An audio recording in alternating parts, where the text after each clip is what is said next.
Imam Hussein had already lost all of those who were accompanying him, and the enemy was preparing to attack the tents, but they still did not dare to approach, as Abbas, the bearer of Hussein's flag, guarded and protected the camp of the Imam. In the Imam's camp, there was no more water, and the children were crying of thirst and were asking for some water. In this instant, Abbas went to his brother and asked permission to go to battlefield. Imam Hussein told him, "Brother, you are the symbol of the power in my army.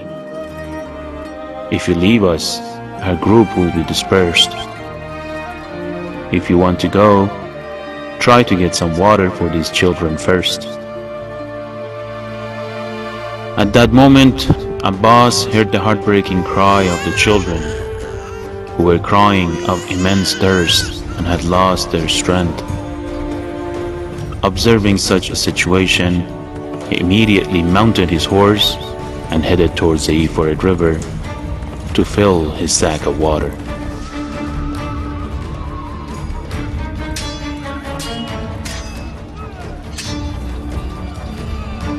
About 4,000 warriors of the enemy's army surrounded him before he could reach the river and attacked him with spears and arrows.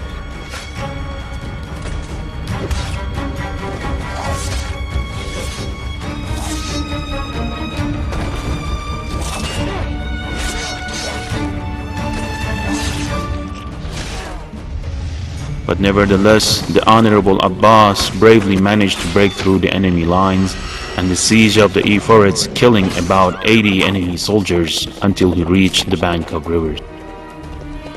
After several hours of being thirsty and enduring the combat, thirst had taken over his entire being. Therefore, as soon as he reached the river, he filled the palms of his hand with the water and brought them up to his mouth to drink from. But right before drinking that, he remembered the thirst of Hussein and his family.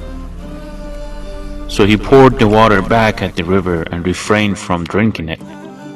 Then he filled the water sack, he placed it on his right shoulder, and went to the Imam's tent reciting these epics. Life after Hussein is a shame and humiliation.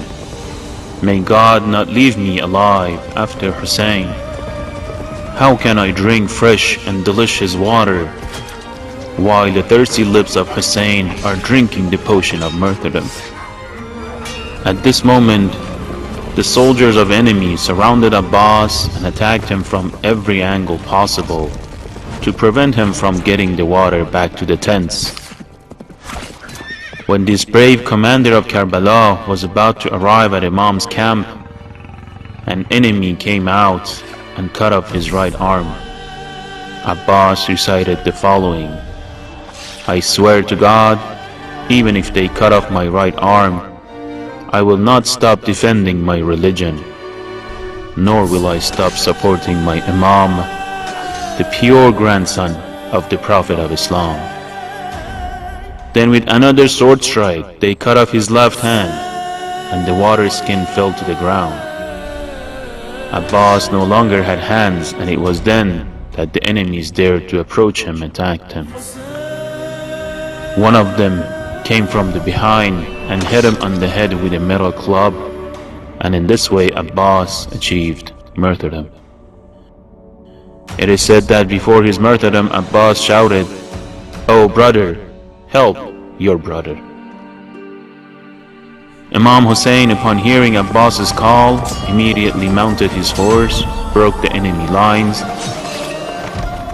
and came before his brother Abbas, hugged him, wiped the blood from his face, and tried to carry his mutilated body to the tents. But Abbas told him, "Oh brother, leave me here. I am ashamed to go back to the tents, since I was not able to fulfill my promise of bringing water back for the children."